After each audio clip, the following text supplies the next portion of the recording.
Welcome to the Old-Fashioned Three. They've been around basketball from the Big Dipper to the Greek Freak, from Russell Celtics to Curry's Warriors, from Peach Baskets to Paolo Banchero. Here are Whitey Gleason, Phantom, and Jerry Reynolds.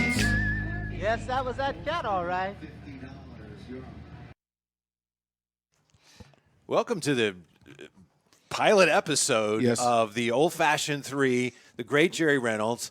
Phantom, is it? Not so great. Really Mark Lowe, not the so Phantom. great, yeah. By the way, Jerry, until 2 weeks ago, didn't know what your actual name was. That's Is okay. that right, Jerry? I was not sure myself. No, I just always Mr. Basketball and Phantom. I mean, you don't need to know more than that. How long have I right. lived off Mr. Basketball? He calls me that one time, and I know. think I have business Yeah. cards made and everything. That's the power of Jerry. Well, Yeah.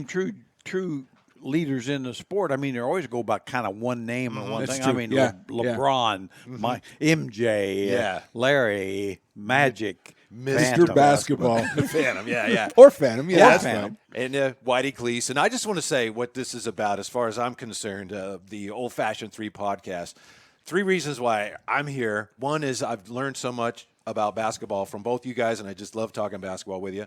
The idea of our podcast is to look at how, what a great place the NBA is in now, but also to keep in mind how it got here, and I think it gives you a better understanding of what's going on, to realize the players that the league is built upon. And then thirdly, and really the most important reason I'm here today, is because Jerry needed a ride. Jerry did and need I a ride, figured, yeah. okay, well, if Yeah. I'm going to take Yeah. him, to the studio, I might as well just sit around and hang out with him. And I'm glad you're here, because if you didn't pick him up, I'd have had to pick him up. And that's a long round trip. So, Yeah. I mean, you're kind of a burden on both of us. I'm a burden on many people in this society.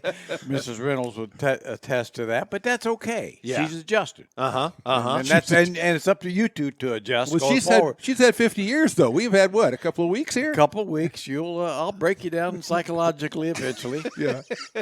We're going to talk about the entire NBA and not just the Kings, not just the Warriors, but we do have this Yes. the keepsake here. We didn't know this was going to be here. This apparently, Jerry, as you probably have recognized, is a basketball autograph. And I don't think Molten is the official brand of the NBA. I think it's Motrin, the way that Yeah. the Kings played back in those days. 1989. Stone says it's 1989 Sacramento Kings autograph ball. And I know that brings back a lot of memories for you, and some of them I hope are pleasant. Not very many, but not very many. The guys definitely positive. Some really neat guys, and but it's like that basketball probably knew was worth $9, and now it's probably worth 11, 12. Or 6 or 7. So look at yeah. the names on it. I mean, obviously Ricky Berry, Wayman Tisdale, but it's strange. I mean, what was your job? What were you doing with the '89 Kings? I think I was coaching them. Yeah. You think? You think? I tell you, well, I'll always look back on those years. It's like being in a car wreck. You forget. The particulars? I mean, it's hard to remember stuff that you don't.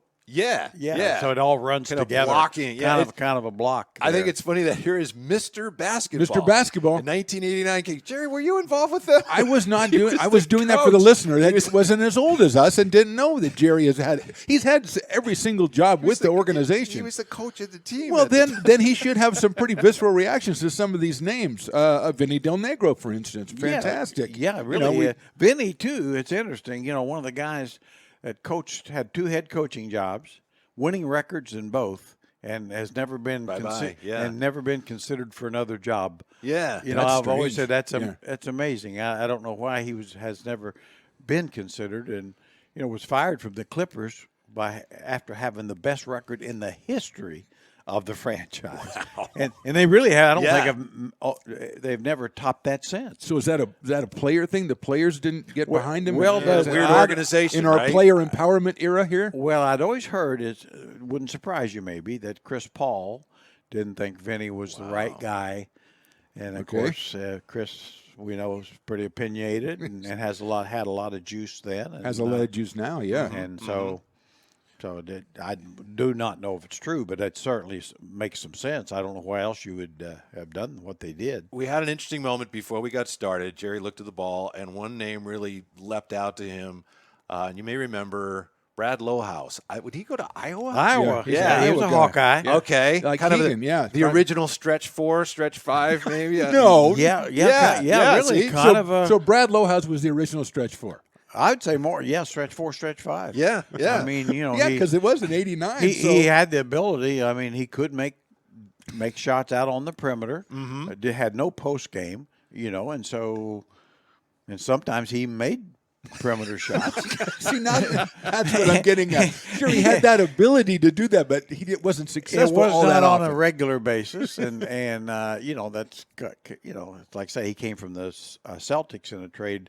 Part of the massive Ainge. Danny Ainge and Lohaus came for Ed Pinckney and Joe Klein. Oh, I loved it. You made that deal, right? No, that was Bill Russell. Okay. And I thought obviously it's a good deal because Yeah. Danny was better than all of them put together. But you said Lohaus won a game for he him? won a game. The Phoenix Suns, an excellent team at that time, one of the better ones in it. Cotton Fitzsimmons, a great coach, was the coach who had been friends with for years, decades, anyway. And we beat them. And Brad Lohaus, I think, either had 29 or 31 or something. Made a whole bunch of. Once he got going, Phantom, look out. Yeah, he was the original stretch 4. What was he, a career 27 from 3 or something? I mean, it's not like he lit it up. Yeah. Were you drawing up plays for Brad to free him up? I had no idea what Brad was going to do, and I didn't even try to take credit for it. But I always remember Cotton. We always, were friends, and so he was furious after the game. I don't think I've ever seen him that bad because he just kept saying, "Brad Lohaus, Brad Lohaus, you're kidding me. You're blanking kidding me." Yeah. And said, "Well, and he told me, he said, you guys will pay next few weeks for that." and we played Phoenix like about 3 weeks later. And we'd been on a 3-game winning streak going in there, surprisingly. Yes, and, I think it is. And I think they had us down like 27 at the half, and it got worse after that. It was worth it, though, right? And Brad did not have a strong game. Did not have a strong game. Did they drop their D to stop Brad? Oh, yeah. Yeah, the next game you're going to go focused on after him. Brad. Sure, he just lit you up for 31. I always remember, though, because just Dan Marley, Thunder Dan, was getting after our guards, and I swear to God, they it's like I think he scared them to death, and scared me to death too. He's a big dude, yeah. He was. I mean, he's a hell of a defender. People always think about it, and they had range well before range. Yeah. I mean, he was shooting the kind of shots that Steph Curry shoots. It makes it, but he was doing it ahead of time, and I mean, he's not that good, of course, but he's a hell of a player. You know what's amazing about not Brad Lohaus. We all know what's amazing about him. Well, everything but, is the original stretch 4. Dan Marley, remember in The Last Dance, it came out that Michael Jordan, when they played the Suns, which would have been 93, Michael Jordan wanted to punish and embarrass Dan Marley because I guess Krause really liked him or something about that. There was something that Michael Used Jordan that as his resented. motivation? Yeah, and so the day after that episode aired on 95.7 The Game, we were doing an interview with Dan Marley, and he said, I never knew that until I watched the show that Michael Jordan wanted to embarrass me. And he said people started texting me. I was like, yeah, I didn't know Kind of that. a nice badge of honor. I'm sure there's a lot of people that he wanted to embarrass that never heard about it because he's inventing these things in his mind to give himself these signposts, right? Yeah, and I mean, whoever was the focus of his wrath, we're wrathed, fully wrathed. Yeah, definitely. He was a wrather. Oh boy, I always remember him doing that to Reggie Theus, because Reggie had been a star with the Bulls, for a brief period. Oh, and, yeah. and had some status. You never know what it was that was going to trigger him. Yeah, right? and so whatever. So when I remember coaching there in the old stadium, and actually Jordan wasn't guarding Reggie early in the game, but late it got close, and so he got on Reggie, and I swear Reggie could not get off a bad shot, and gladly he would have. He'd have taken a bad shot. Yeah, but I mean Jordan was on him. I mean it was scary. I mean it was like the guy was not only the best player in the world. I mean he's the best defender in the world, best offensive player in the world, and people. I mean, young people probably don't remember that part. I do because I mean that was scary stuff. Yeah, and it turns out, Mr. Basketball back then for Michael Jordan, no load management. Yeah, that's weird. I don't know what that's all about. Yeah, he should have taken off 10, 15 games. Well, and they would have been the Kings every year, right? It would have gone, I'm not going to That's show up. true. And we would have been very upset because in those days I'm the season ticket holder waiting for Michael Jordan to come to town because we bought tickets to watch the other teams. Yeah. Hey, no offense, but I mean it came through and I was put on a show. No offense taken. I wanted to see him play too. I know. You come in, hey, Jerry was there to see the other teams there's too. the Kings. Wait, there's Magic and Kareem. I'm going to watch them. Yeah. Well, my first game coaching against Jordan, we beat him in the stadium. We held him 43. Yeah. But, So and defensive, you set your defenses to hold them down below 45, well, and it worked. all I do is, basically, I think he missed a shot that he should have not missed. But when you assign we had nothing to do with when it. you set the defensive assignments, the guy you put on, Michael, what's the facial expression when they realize that, hey, that's my guy tonight? Well, they knew. They you had know, the headache, the pull muscle, maybe. Yeah, it's like, I got no shot here. And, it's a really little it's depressing. always a case of where are we going to double from and who are you going to leave, leave to double because you're going to double. Yeah. I mean, if you didn't, he'd get 65, Right. Yeah. I mean, come on. That reminds me of when LeBron, his first or probably his second year in the league, and against the Kings. And I know you weren't coaching then, but somebody had to guard him, and so it was Nocioni. And I remember he worked so hard.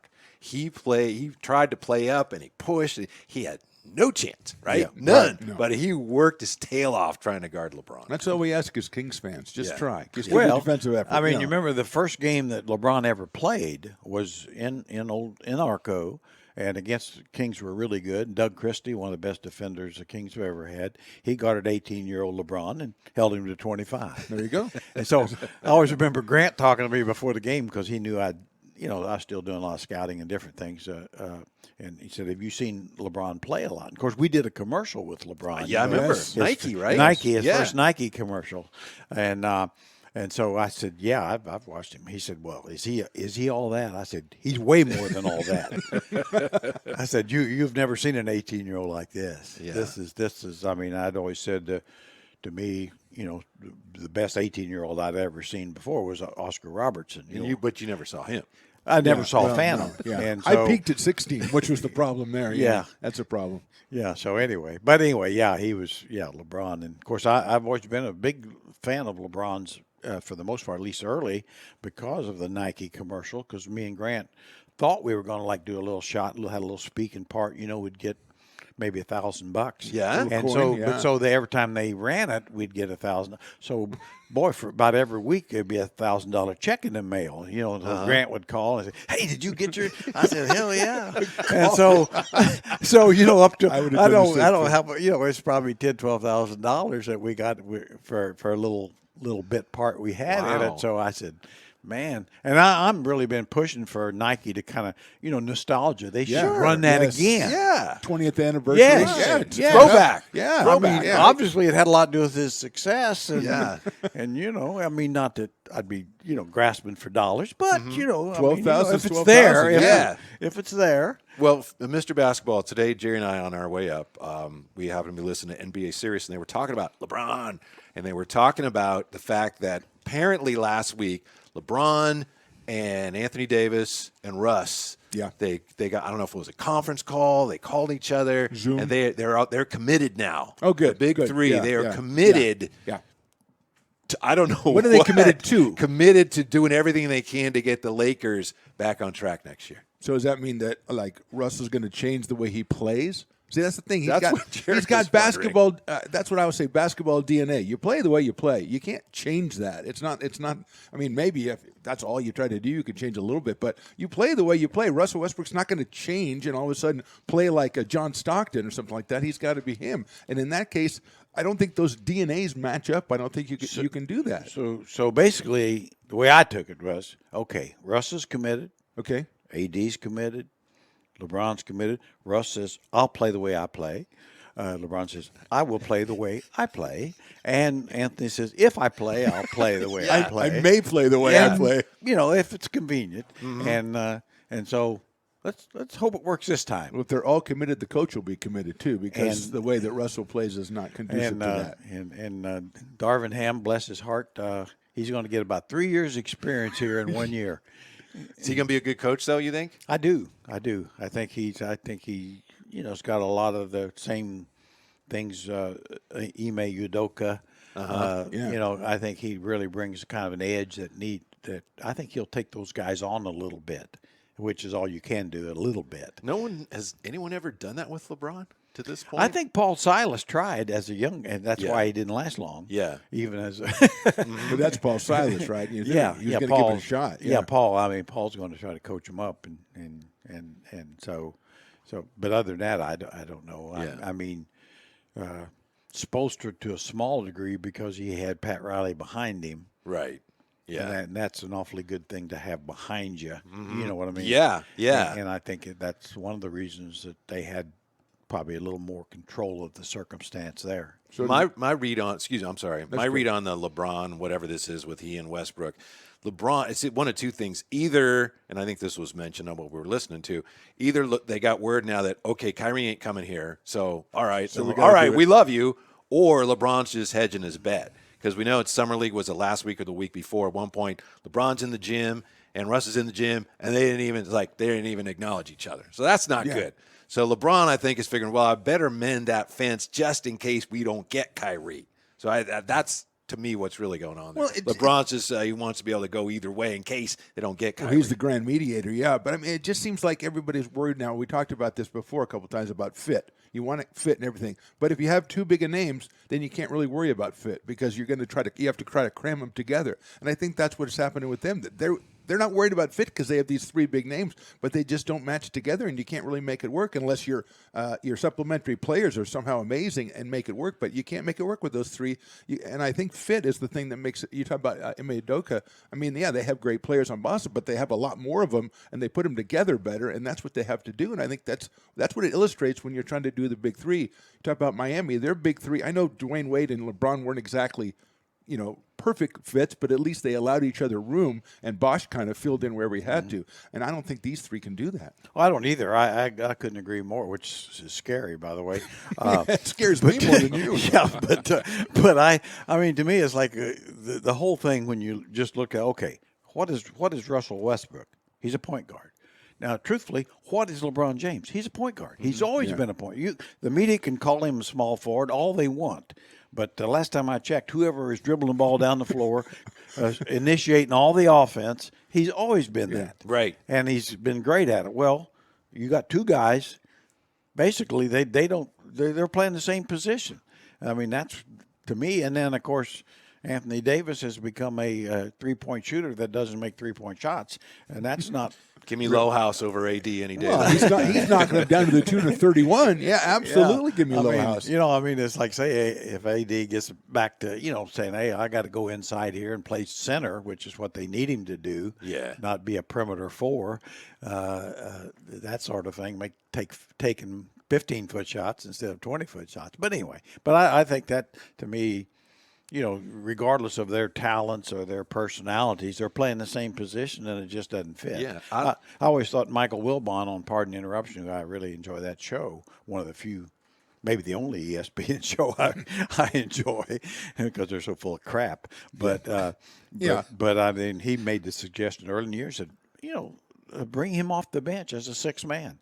Now, I mean, certainly we know Russell wouldn't like it, but he's paid to play basketball, so you can make him do whatever you want. That's not true anymore. You can not show up. You can fake an injury. You can just not try and get traded. You can just say, I got to take a few days off for myself and just leave. That's a great point. It's a little different there. A little different now, and he's only making $47 million, so he definitely would be available for the check. Yes, he'll come in every 2 weeks. But I do think I'll give Russ this. I think he's an ultimate competitor. I mean, I think really hard. I mean, he's going to play every night he can, and would he like it? No.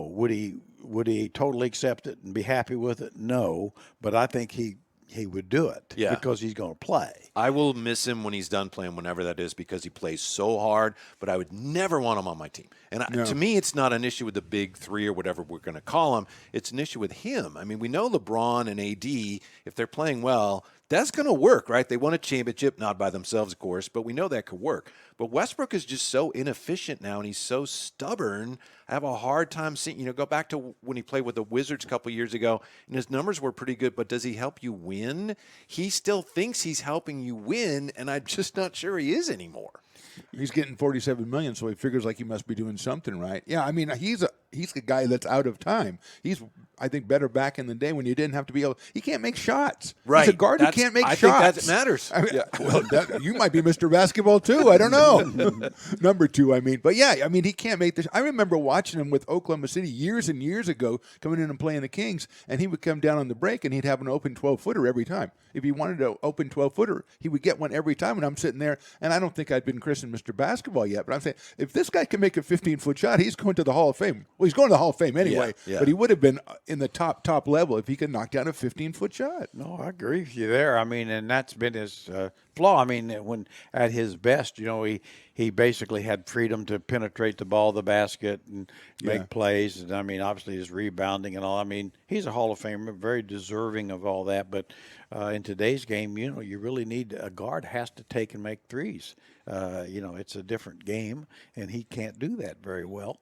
And it's not like he's and as you age, I always say Carmelo Anthony, I'll give him credit, did learn, go from being a big star to adjust his game and all that, and really Russ has never done that, and That's a great point. He needs to. Yeah. I mean, we'll see with John Wall whether he can do that as well with the Clippers, which he's going to need to do as well. I mean, John can play at a he's reasonable good. level, but he's not. I always say it's the old deal of like Patrick Ewing going to Seattle. Well, Patrick Ewing didn't actually go to Seattle. A shell of Patrick Ewing went to Seattle. He sent his Xerox copy up there, A shell of Elijah one went to Toronto. Right. And that's kind of what we're talking about here. It's just not the same. That's a It's great just not point the about same. Carmelo, because Carmelo, I think the last couple of years, his three-point numbers are actually up, and he's realized. That's the thing that Westbrook, to me, hasn't done. He just doesn't realize, I have to change something about the way I play, and he's just too stubborn, I think, to do it, because he still thinks, no, I'm freaking Russell Westbrook. Yeah, you're right about Carmelo, because you think about him and he's a scorer, and scores don't change, but he just kind of compacted his scoring into, okay, I'm only going to get this many opportunities. His shot selection's got to be a lot better, and that's what he's done, and it kind of helps the team win. And that's, as a coach, you're then going, I like what that guy's doing. That's helping the team win, and helping his career too, obviously. But he's already made his bones. He's already a Hall of Famer, and he's helping a team win now, and making himself look better. So recognizing a role, even for a superstar, is important. Yeah, we'll see. I mean, I think Darvin Ham, is trying to reconcile all that, and we'll see if it's possible. I mean, if it is, if he can get it done, I mean, and get Russell on some level of productivity and I mean, then I say a statue is in the works for Darvin Ham already. Year one. You're predicting a statue by the All-Star break. Right out there, right next to Shaq and Kareem and and West and all of them. Yeah, right Who's there. that? Oh, that's Wow. Darvin Ham. Darvin He's the Ham. coach. He's been the coach 3 They've already months. named a sandwich after him, so that's a good start. I love the Darvin and cheese. Speaking of, we talk about how much the game has changed here on the old-fashioned three. By the way, you didn't even know what that meant, did you? Old-fashioned three, when I first asked you. I think I did. Oh, I okay. know that? Well, I was trying to. What is that term for the three the old way? And you said, 4-point play. I was thinking old school three too. Yeah, I mean, but old fashioned three. I mean, Yeah. it fits perfectly. Yeah. I'm down. I'm down with it. I'm down with it. It's amazing how much summer league has changed, and I know you know this better than we do, Jerry. I was talking last week to Gary St. Jean, and he was telling us that in the early days, when he first was coaching, which would have been early 80s, Milwaukee, he's an assistant coach. And he says, back then, season would end, and I'd go to Cape Cod, and it'd be like, all right, we'll see you in October. And he said there was a time when he would go wherever he went, Cape Cod, and eventually the Bucks had to say, hey, you need to get a phone there so that we can, if we need to, reach you. But he said there was an actual off season. And now I don't know that the NBA has. As a fan, it's great, but it's just changed a lot. It really has. I mean, it is I was the same way when I came in the league, as an assistant, and when the season was over, we'd maybe get together, to talk to the players and stuff, the exit interviews, Right. Yeah, and maybe coaching, and not, pretty much that's it, I mean, then you'd kind of get back with a draft to spend a little time, a little bit of time in the coaching staff, but not a lot. And then, basically it's like, hey, I can go out and get my walks and jog. I used to jog then, and it's like play a little tennis, right? Yeah, I'll see y'all in late September. Didn't have to worry about somebody getting on Twitter and blowing up. No, no problem. And it really was that way. And the players, of course, then you didn't have practice facilities for teams and things of that nature, and so guys kind of have to work out on their own. And most of them did to a degree, but nothing like now Right. where it's a year-round training. Of course, I wonder sometimes if we don't overdo it because you see the number of injuries. It's it's like, well, maybe guys Competitive stress thing. yeah. At some point, maybe there's something to be said for taking a month off and not doing anything or building up to your conditioning. I always remember Bill Russell telling me, he said, yeah, how you got in shape? He said, well, it's pretty easy. We said I'd show up and said, in those days, we played like 12 preseason games, getting cars and anywhere that could draw a crowd. Right. So we'd play the Syracuse Nationals all up and down the coast. Like barnstorming. Yeah. And he said, you'd be finally get in shape. And then said, of course, by the end of the 10 or 12 games, you're so sick of the players on the side, you'd be fighting with all of them. That's why there were so many fights all the time. And then you had to play them like yeah. 15 times during the regular season. But anyway, he said, you use preseason to get in shape. That's what you did. Yeah. Did you, Mr. Basketball, you learn anything from Summer League?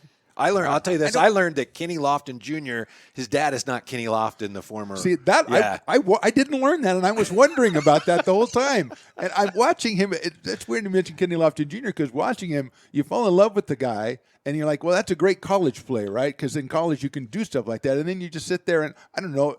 Maybe I'm wrong on the guy. I was like, well, that doesn't translate. How can that translate? But you want it to translate. But you get a big guy like that who knows his body enough to handle players of that skill level. But then moving on to the next level, I don't know if it will translate. But what I did learn is that Keegan Murray was just like we thought he was. He goes out there and does stuff so that you don't even really notice it. But it's really important to the team, and he's going to do it every time, and that's what you're getting when you get Keegan Murray. And I think that's exactly what we wanted as far as Kings fans is concerned. Well, I did think the Lofton thing. He obviously it was interesting to watch. And my first impression was Eric Paschal.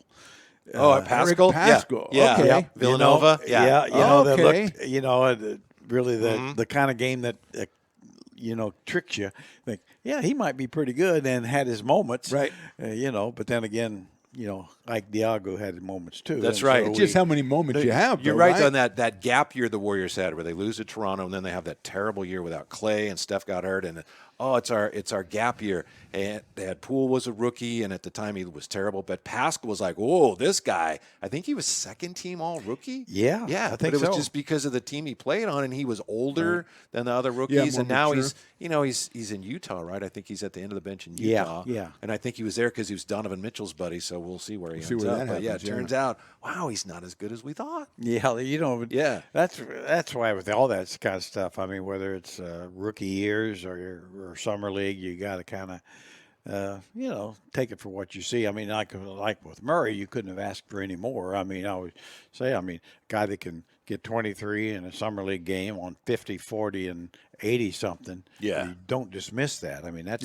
But it's still summer league, right? It's So you still don't summer know league. how much will to translate. Yeah. But all on the other side, it's like, well, Jabari Smith didn't do that by any stretch. Right, yeah. But it is summer league, and we won't really know all of it for a couple of years. But I mean, I think what you do know, at least in my mind, what you know about Keegan, he can make shots. Yeah. I mean, he can make shots. He's got the quick release, the range, and Solid shot selection and and- plays efficiently. never seems to take a bad shot. Yeah. Which is pretty good. Pretty Yeah. good. Doesn't really hunt shots. I always thought that was the thing with Banchero. You see him hunting shots, hunting plays, and that may work, but it also may not work as well when you got other guys who are veterans. Only saw him in the 2 games. I don't know. Yeah. So we'll see. But yeah, I thought, and then as the thing went, he got a little better in the sense that he showed he can really play with his left hand, driving the ball to the basket, which for a right hand guy is a plus. So, I mean, you can't be disappointed with what you saw. No, I think you you don't know. You have to be. Yeah, I you think don't have know. be Is he going to be encouraged. the Hall of Famer first ballot? Well, I think we'll have to hold off. Probably on that. have to wait a little bit. Yeah. But it's pretty clear he's not Jimmer Fredette or Nick Stauskas or Ben McLemore, you're pretty sure of that, Boy, right? And Thomas Robbins, you're pretty darn Nick certain. is available, by the way. Huh?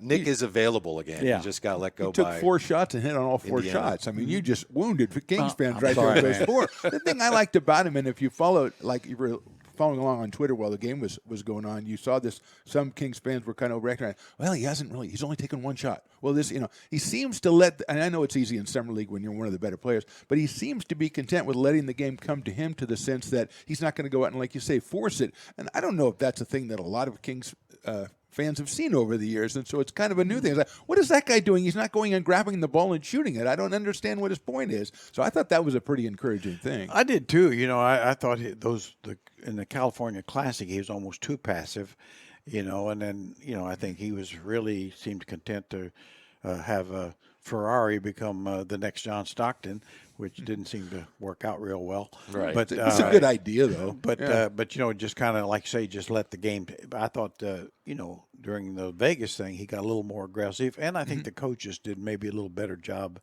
of getting him shots. It's like, you got a guy who's a great shooter, and he's not going to force it much. Well, maybe you need to force it a little bit to make sure. You're Like you did with Lowhouse, right? Get the shots for the guy. I was going to say, I built the offense around Lowhouse. I said he can take us where we need to go. Yeah. What exactly? And he take? did. Well, not hunting shots reminds me of you playing in the church league. We had a Right, church exactly. league in Vallejo, and if you scored 16 points, you had to leave the game. 15 was your limit. Yeah. Because it was church league, so they're trying to keep Yeah. it competitive. So he couldn't hunt shots I held- early. I held Had to- back, had to save it for yeah. the end of the game, and it was a very I was all disciplined. Lutheran 3 years in a row. Wow. So yeah, it was a pretty good. So I pretty much controlled the game. The tempo of the game was pretty much mine to control. Yeah. Then I when I needed to get to 15, like when we got late fourth quarter, bam, bam, bam. Then Well, obviously- you're like the greats, where Yeah. like with Magic and Bird and Jordan and LeBron, those guys. Yeah, exactly. You wouldn't look to score a lot early, No. but then just let the game come to you, then Right. take Right. over. Get when his needed. teammates Get my involved. teammates involved. See, Yeah. that's Yeah. an underrated thing. One of them When was you probably get like the them minister at the all. pastor One of them was at the church. assistant You wanna- minister. Okay, The minister You himself. want to get him involved. He was a certainly. little older, Yeah. but his assistant, the associate guy, just got out of what they call evangelical school or something, Yeah, and sure. he thought he was a great. Well, Deep roster. There were no 3-point shots in those days. You go from deep. So yeah, but I mean, you learn to pace yourself, and that's. I think Keegan might have played some church league growing Yeah. up. Is what I'm thinking. Yeah. Well, there'll be a time when he may. I hope it's not. I hope, it's not for about 15, 18 years. So do you agree? It seems like now everybody and Kings fans are conditioned, so it's not overly optimistic, but everybody's pretty optimistic about this upcoming year with not just Keegan, but a couple of other additions Herter, as well, yeah, and Monk Kevin and everything. Herter, So yeah. so I mean, even I'm kind of I can see 40 wins with that team. I mean, is that a little bit too optimistic? Do you think? Probably. Yeah. A 30-win team to Tough 4 conference, It's- right? it is the opposition has a lot to do with it. But I mean, I'm optimistic just because I think pretty much every move is a solid move. Yeah. I really like getting Kevin Herter, who's a good player on the rise. Monk ought to be a good fit, big-time shot maker who's getting better.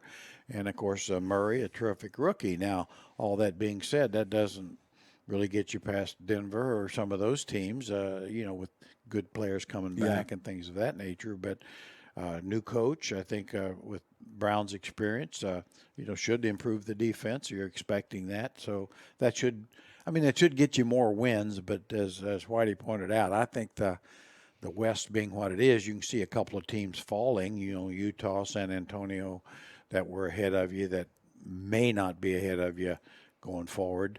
But then it's also a couple that were behind, the Pelicans already. Pelicans already, but In the same kind of area. Oklahoma City. Yeah. Yeah, Oklahoma City, Portland, I think, they're, obviously Dame Lillard. I mean, that makes a huge difference right there. I don't know with their rookie Shaden Sharpie, we may never get to see him play basketball. I don't know, but Right. he may just go to the Hall of Fame without actually playing. it would be at first probably, but But so I think that's.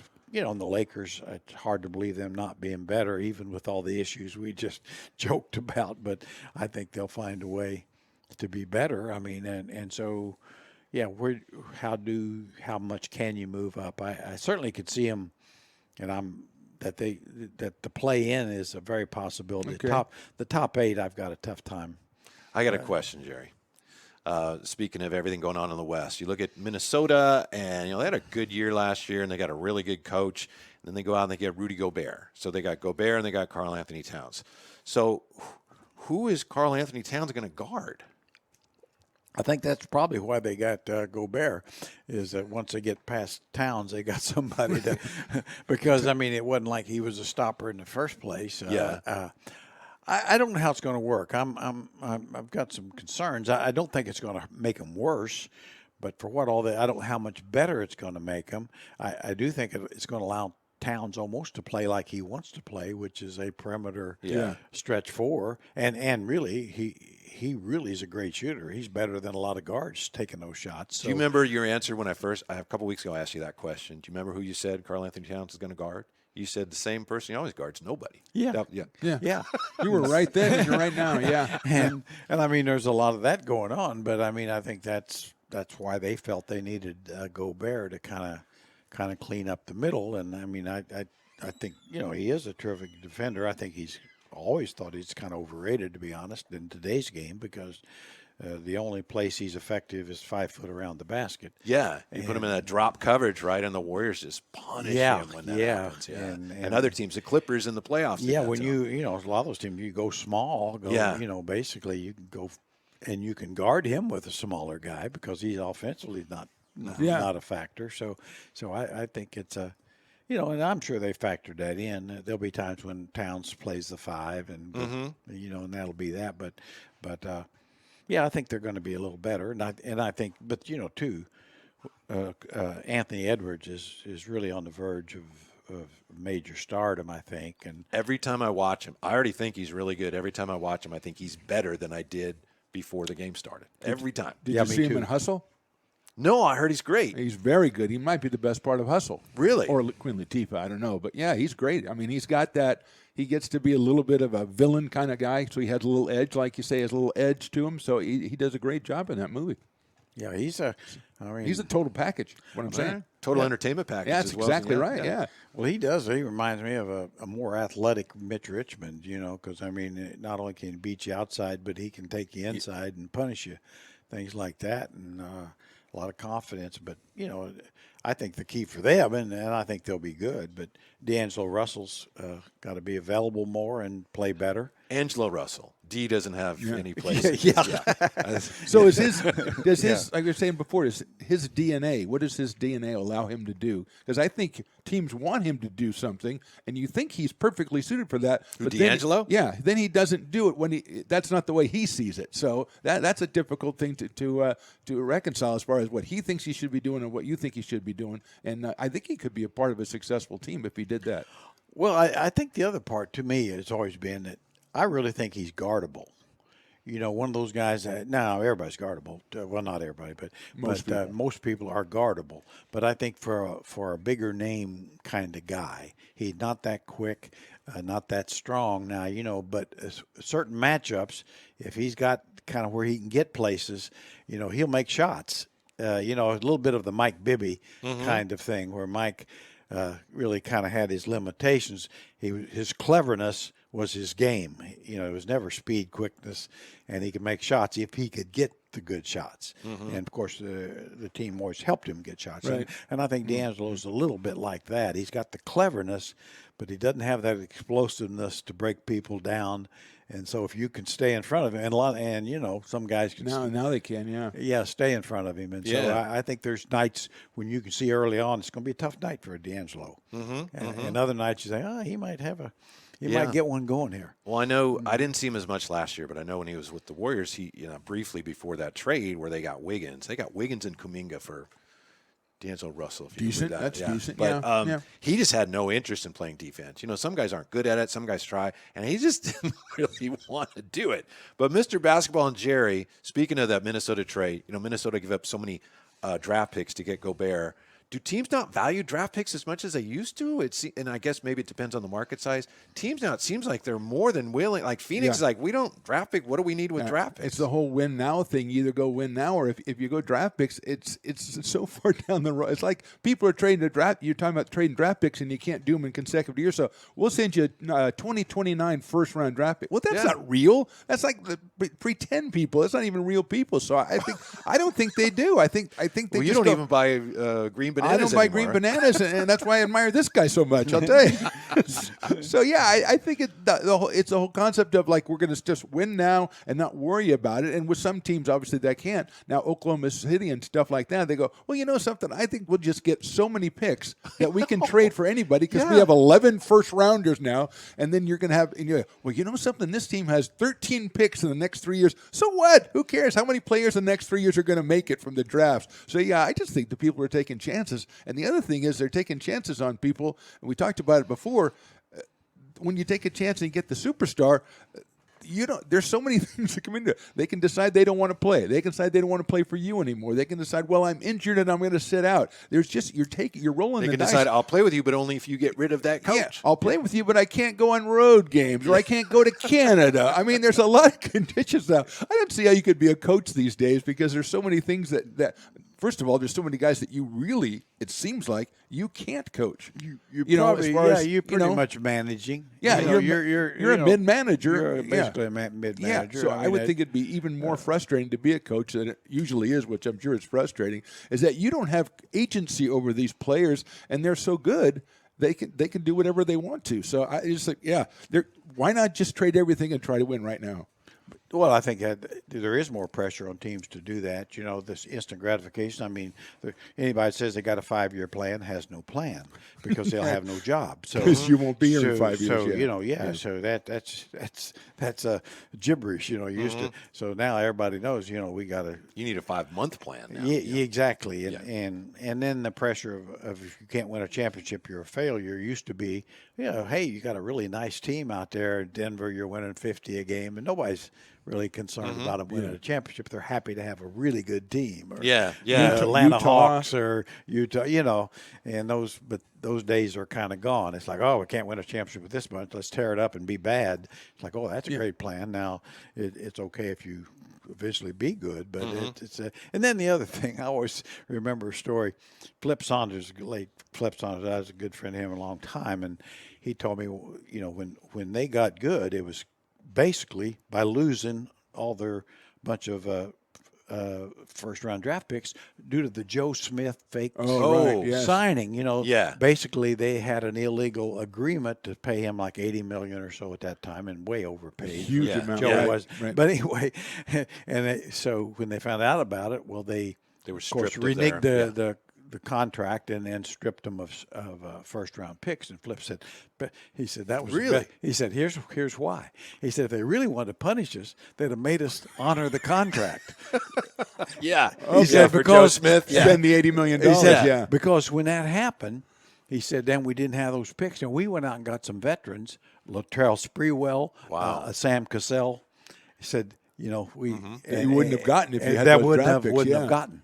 And he said those guys are added to Kevin and all that. I mean, that really made the difference. And I thought, well, when you saw it, that's exactly what happened. Mm-hmm. Yeah. I mean, so I think some teams have changed the way they look at picks and or the value of picks. Oh, I think so. I mean, you're always looking. To me, I think teams are the same in a sense. You're looking to get a star, but you don't necessarily think the star is going to be with the pick that you think is going to be 22, 24, 26. Exactly. Certainly, we know it can be, but so I think they're as tough about giving up an unprotected pick that might be 1 through 5, 6, 7. I think that's still the same, but I think how they look at lower picks. Yeah, and I mean, there's plenty of history to say that the odds of you getting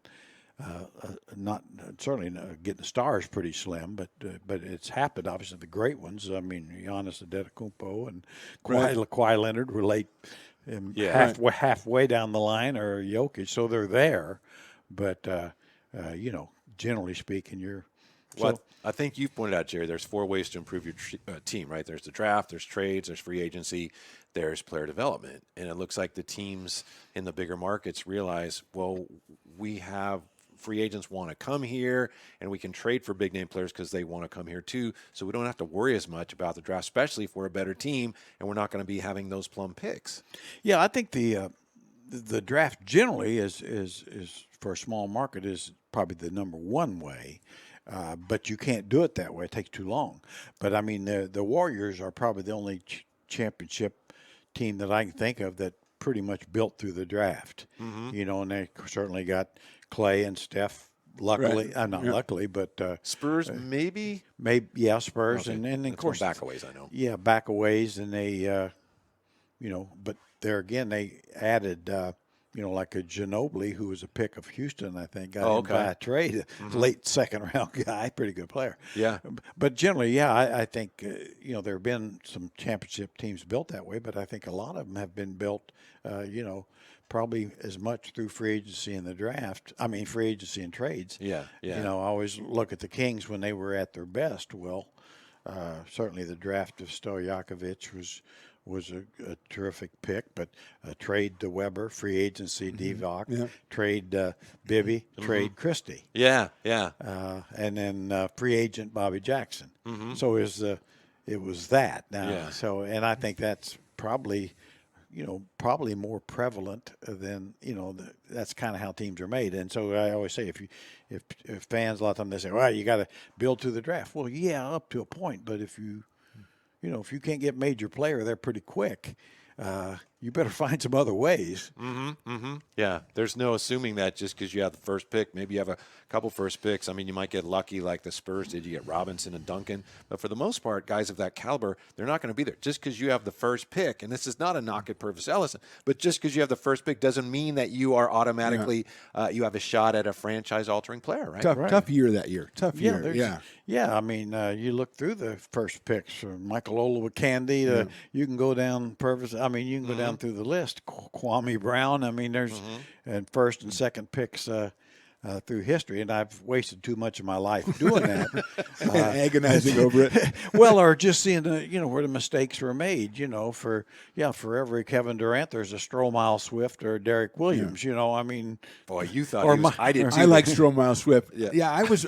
Do you think it agonizes you more when you pick the guy that's wrong or when you miss on the guy that you could have picked? You know, because you mentioned Minnesota, and they had those picks that one year when they took 2 point guards in a row, and Steph is sitting right there waiting for him. Yeah, you know? I mean, yeah. So that's why I thought you said that they don't want their draft picks because you know they kind of pass. So what do you think is worse if you go for a Stromile Swift or if you pass on when you could have had a Steph Curry? Well, I think nobody knows really. Nobody knows, but I think passing on the guy that turns out to be great always, you know, because you say, what did I miss there? Or why didn't I do that? And like you say, like with Minnesota, I always thought the classic there was, okay, Ricky Rubio's a good player. Yeah. Now, he taken fifth, but he was not a bad pick. He's still in the league. He's Not still a- I was hoping the Kings would take him, to be honest. But, I know a lot of people, and some people saying he should have went first. Well, instead of Blake Griffin. Maybe that's not. But that, you know, well, of course he wasn't. But he's was a good pick. You know, I mean, not the best. still pick, playing, yeah. But Yeah, and number the next 5. pick, Johnny Flynn, Right. can play in the league,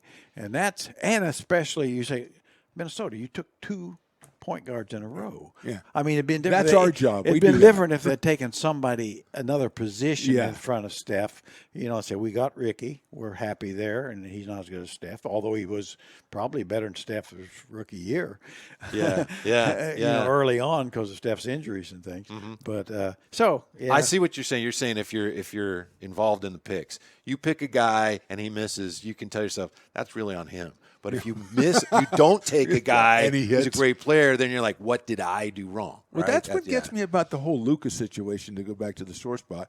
All the evidence was there. You know, it's unlike we didn't. I mean, obviously he's a foreign player, but you had him on tape against the second best league in the world, so you knew what he was going to do, or you could project it, I think, pretty accurately. And he was right there, and you had him right there, and then you just missed on him. And I mean, from that standpoint, I mean, I think that's the thing that's going to stay with Kings fans for a long time, no matter what happens. But that's the part of it I don't understand, is they had all the information and they still didn't make the pick. And it looks like all the information was telling you the right thing. But they had De'Aaron Fox who was running the show, right? And Luke. Yeah, and I see that too, and that's been the case for so many of them through the years. We have Clyde Drexler, so we don't need this other guy from North Carolina. That's right. And Clyde Drexler's a Hall of Famer, so I understand that, and I understand that one too. But I mean, when you watch a guy slice people up for 45, and you just kind of go, yeah, we took Marvin Bagley. I mean, it's just a bad look, is all I'm saying. Well, no, I think that's exactly it. I mean, it's like, yeah, I so often on the misses, it's such an erroneous thinking. Well, we don't want to take the ball out of Fox's hands. Well, why not? Well, that was part of the thinking, don't you think? It was said that. Yeah, That was okay, a key. Well, it was a mistake. Of Yeah, course. yeah. If you got somebody that's better with the ball, Right. or same way with the ultimate, the Clyde Drexler and Michael Jordan. It's like, yes, could they have coexisted forever? Probably not. But guess what? You could probably trade one of those guys. Wouldn't it have been cool for a while though? If you, and they might have coexisted don't know, fine. yeah. I mean, I think Clyde probably would have figured out. I think he's the kind of guy who this guy's better than me. Yeah, and he was decent without the ball. Yeah, yeah. So, and I always say the biggest mistake, with the Kings of all probably next to Bagley one certainly would be right there was Thomas Robinson being taken instead of Damian Lillard because it's one of those deals that God Thomas Robinson's fallen there, but I thought he was going to be number 2, and we need a power forward, which is true. I mean, but it wasn't him. Mm-hmm. And but you did, you found out it's like, boy, this once you got him, it's like, boy, we should have. That's why he's fallen. I found out why he's fallen now. So but then there's guys that fall that shouldn't, and you let them pass. Paul Pierce comes to mind. Dirk Nowitzki comes to mind. They slide. And you think, oh man, there's something wrong here.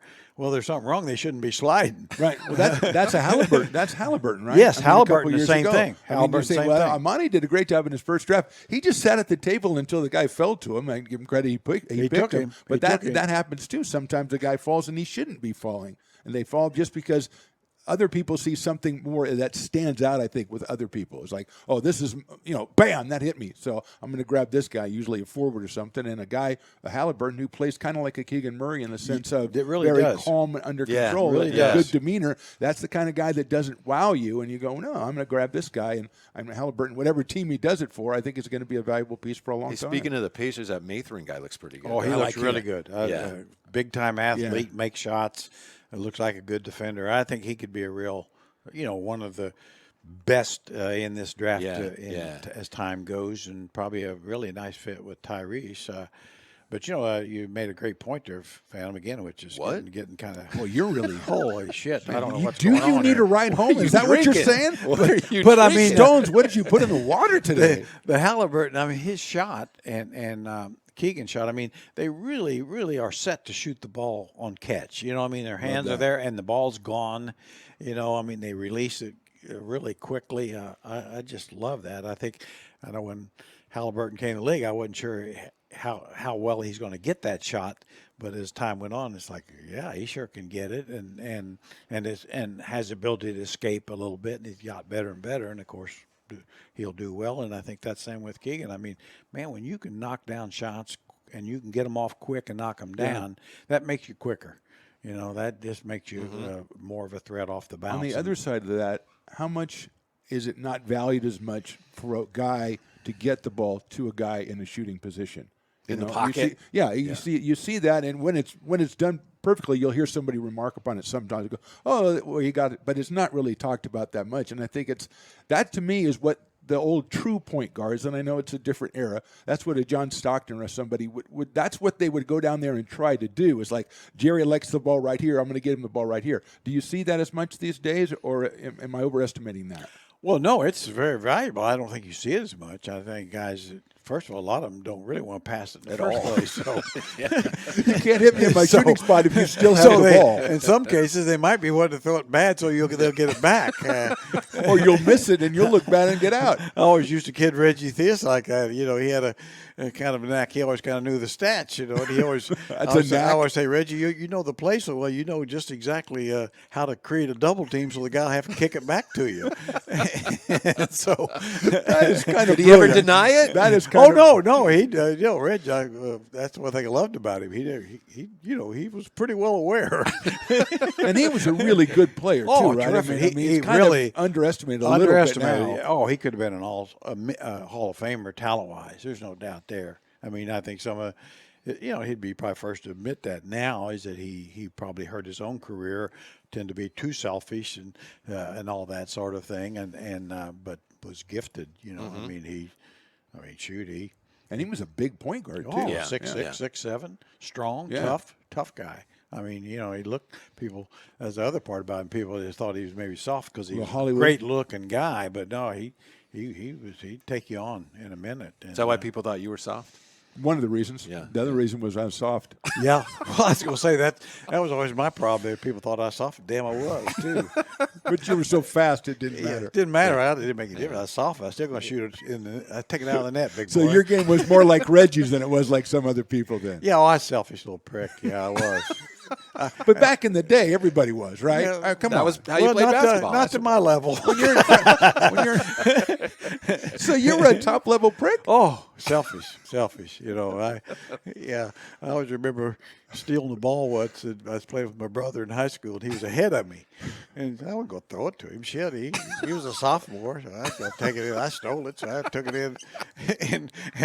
And we just about got in a fight on the court. And my mom, she said, I got home, and he said, I was so embarrassed. He said, my God, here you are acting like that out there. And, it's like, hey, yeah, well, Mom, I was open, and No, I love I it. wasn't going to throw it to him. No, you said, I stole it, I'm keeping it. Yeah, I love that. yeah. You did the hard You work. could have played in the NBA in 2022, my friend, because that's the kind of thing we've got going I on. was say, well, shoot, I did the hard work. I stole Yeah. the damn thing just because he's He's- ahead. There he's- wasn't a defender there. He's cherry picking. That's not my problem. Yeah. I stole the ball. Yeah, I said he's a sophomore. He can, he's got a chance to be a star if he improves a hell of a lot. He's got, if he gets a guy who'll pass him the ball.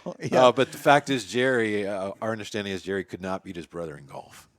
Jerry could not beat his brother in golf, and as I've expressed many times, one thing quality of me is I am a front runner, and I could beat him in every other damn thing. And when he beat me in golf, I quit playing golf.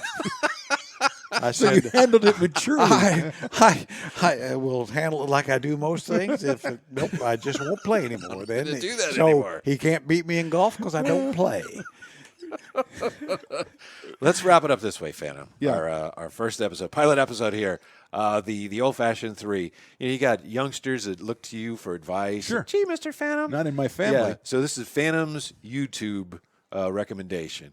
So young Wow. people, young fans want to know more about the game. Who's a player that maybe was ahead of his time that doesn't get the recognition now that young fans should know about, and maybe it would help them understand kind of what's going on in the game today. I don't know if it's a player that young fans know about as far as learning the game, but it's a guy that I didn't tell you we were going to do this, did I? No, it's a guy that I like. That I think is he's a Hall of Famer, but I don't think he gets enough recognition. And he had a very particular set of skills, and that's Bernard King.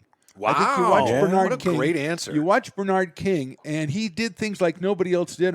My memory of him is every time he got the ball, he dribbled to the left side and made a basket. That's Bernard King. And he did it in the clutch. He did it all the time. One of the great scorers of all time.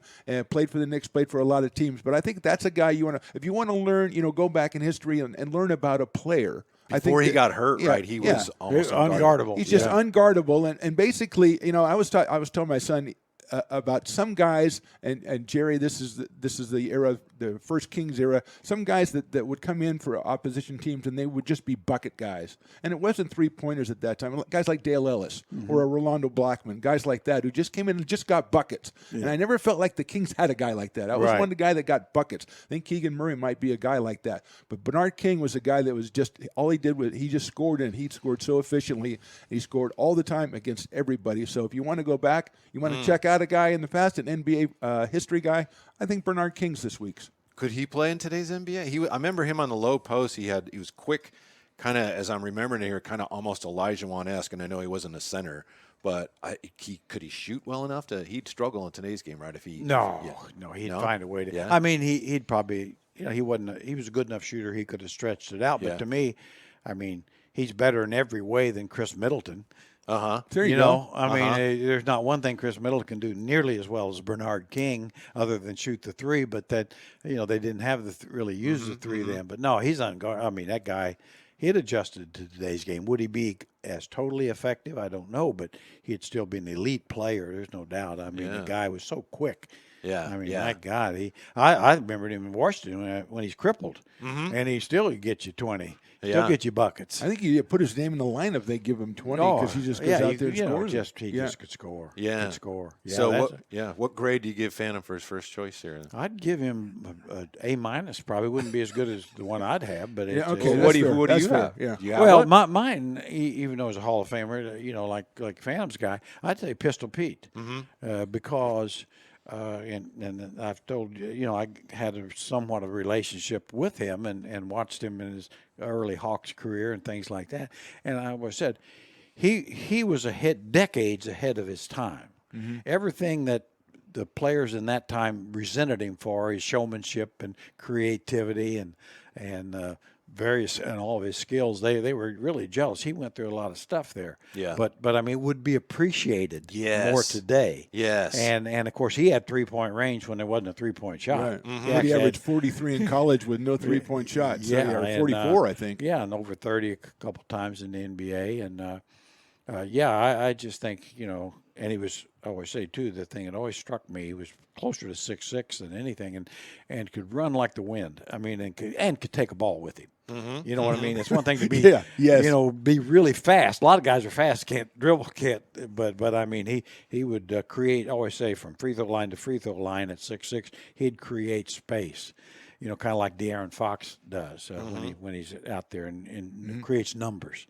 And so I always thought, he was one of those guys that could go get the 15-foot shot anytime in the open floor, pull up and make it 80% of the time. So I think there is a top 10 Pete Maravich plays on YouTube. That is, you watch it, and if you've never seen it, it's hard to believe some of the stuff he did with the ball. Let Jerry get away with Pete Maravich without telling us about my favorite game that you always tell us about, and that's my favorite story. It's like watching like the gods from Olympus playing basketball, and you're one of the few people that got to see it. I was one of the 3,000 or 4,000 people at a preseason game in Atlanta, Georgia Tech. The Hawks had to play Georgia Tech Arena at that time, seat 6,000, and there's 3,000 or 4,000 there for a preseason game with the Kentucky Colonels of the ABA. So this would have been about 72? 71 or 72? I tell you what, it would have been about 72. Yeah.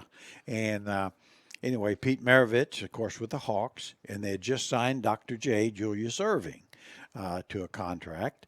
And so they had his preseason game, and I was there, and people say, I don't know if those two guys can play together. And I mean, yes, they could play together. Now, Doc had already played 1 year in the ABA, I think, at that Or point. maybe even a couple. I don't know. Yeah. But, And he had to go back. And basically, and that's why it was such a great game, because he didn't play it. He had to go back. I think he played 2 preseason games, and they voided the contract. He had to go back, and then later went to the Sixers. And you were there, man. And but I mean, to say that, those, like I say, it was just amazing.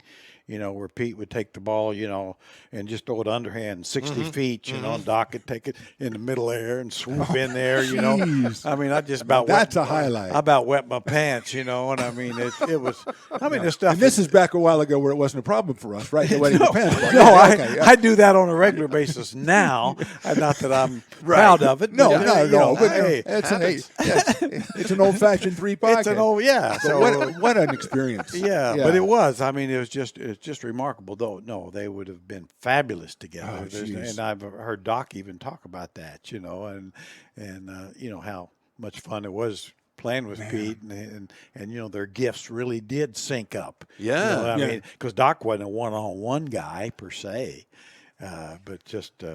They had a good basketball sense. Oh, right? yeah. And my son always Court asked me sense. about, because he only saw Dr. J, Sixers Dr. J, and it's kind of hard to explain to somebody Dr. J in the ABA. Yeah. I mean, what he did, what he could do. Especially the late physical. model Julius Erving Yeah, was like, I mean- he was pretty good. Yeah, I But mean, he did the dunk, the cradle Yeah. dunk and everything, and the behind the backboard thing. But, I mean, he was doing those things 3-4 times a night in the ABA. Yeah, there's another guy, late developer. Really come out of high school 6'1" or 2, kind of like a Scottie Pippen that nobody knew about or cared, or Bird a little bit that way. Late developers, I always say that's what I like about Keegan Murray, late developer. Yeah. Yeah. You don't know what the what the ceiling is, but there's real giant steps being made. But with Doc, with Magic and Bird, always get credit for saving the league, which I think they did. No doubt, because it was heading nowhere. Right, the 70s were a tough time. Yeah. Tough times. Yeah, you tough know. time. But I Right, think yeah. Doc probably was a reason for the merger more than any one player. I mean, the league. I think the NBA knew, boy, we need this guy and some this stuff we need. Yeah, wasn't Al McGuire the coach at Marquette? And he was a New York Yes. guy. Yeah, and there's a story, I think it's in Terry Pluto's book, that Marquette's playing. Doc went to Massachusetts. UMass. Yeah. UMass, So like yeah. they're playing, and Al McGuire was a New York guy, so they're playing UMass, and he's like, who the F is this guy? And he's like screaming at his coach, why don't we have him on our team? Yeah. Who is this guy? He's Who killing is us. that guy? Yeah. Julius Erving. Yeah, and that Sixer team, I talked about before, that's the Celtics and the Lakers of the 80s, but that Sixer team made it to like 4 finals in 7 years and finally won it when they got Moses added on. But they had some great players, including an Indiana year, George McGinnis. George McGinnis. I mean, no, it's like so many teams when you go back through the history. I mean, if it wasn't for this team or that, it could have won multiple championships. Obviously, the Laker franchise was denied by the Boston franchise a lot. Well, I mean, it's just the way it is sometimes. I mean, The Bulls did the Pistons. yeah. So I always thought of the Cleveland Cavaliers for years were a 55-plus win team with Daugherty and Mark Price and Hot Rod Williams and Ron Harper. Yeah. I mean, a championship caliber team, no doubt. And Lenny Wilkins coached, right? yeah. Yeah. I mean, in other words, there's been championship teams that weren't as good as them. But that's the Stockton Malone teams. They've been they were better than many championship level teams, but they weren't as good as the Bulls. Yeah. Well, my YouTube pick would be, because I'm big on fundamentals, would be Brian Cardinal. But I think I'm going to keep that to myself. I think probably maybe next time. Maybe next Maybe time. episode 2 you Yeah. bust Think that there will out. be a next time? We'll let You you guys have up for next We'll time? let you have first chance next time. Next time. If All there right. is a next time. Jerry, Yes. Jerry West made Brian Cardinal a rich man. Thanks for being with us. Hope you've enjoyed what is it called again? Old-fashioned 3. Old-fashioned 3. Thank you for joining the Old Fashioned 3 on Stones Radio Networks. To stay updated on the show, like and subscribe on YouTube, and all shows are available for download on iTunes or wherever you get your podcasts, and of course at stonesradionetworks.com. Follow the show and the gents on Twitter at OL, Fashioned, and the number 3, at Phantom Radio 60, and at Whitey Gleason. This has been a production of Stones Radio Networks.